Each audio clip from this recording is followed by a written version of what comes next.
नमस्कार नांदेडकर, बघू शकतात आपल्या नांदेडमध्ये एवढं भव्य दिव्य असं हे कशाचं बांधकाम झालेलं आहे. तर नांदेडकरांनो, आपल्या नांदेडमध्ये येणाऱ्या 5 फेब्रुवारी ते 12 फेब्रुवारीपर्यंत 108 महाकुंडांचं महायज्ञ हवन होणार आहे. तर त्यासाठी भव्य असं पेंडॉल बांधलेलं आहे. तर नांदेडकरांनो, या कार्यक्रमासाठी देश विदेशातून वेगवेगळे साधू संत सुद्धा येणार आहेत.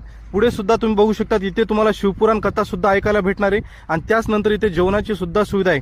तर नांदेडकरांनो, हा कार्यक्रम एवढा भव्य दिव्य होणार आहे की यासाठी अनेक राज्याचे मंत्री सुद्धा इथे या कार्यक्रमाला आवर्जून येणार आहेत. चला मी तुम्हाला आतमधून दाखवतो की आतमधून 108 महाकुंडांचं बांधकाम कसं केलेलं आहे. चला तुम्हाला आतमध्ये दाखवतो. बघू शकतात मित्रांनो, इथे 108 कुंडांचं काम चालू आहे. बघू शकतात कुंड कुठे गोल आहेत, कुठे त्रिकोणी आहेत. हे टोटल असे 108 कुंडांचं काम हे युद्ध पातळीवर सुद्धा सुरू आहे. इथं बघू शकतात येणाऱ्या 5 तारखेला इथे 108 महाकुंडांचं महायज्ञ हवन होणार आहे.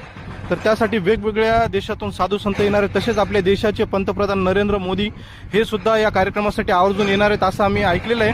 त्याच्यामुळे इथं वेगवेगळे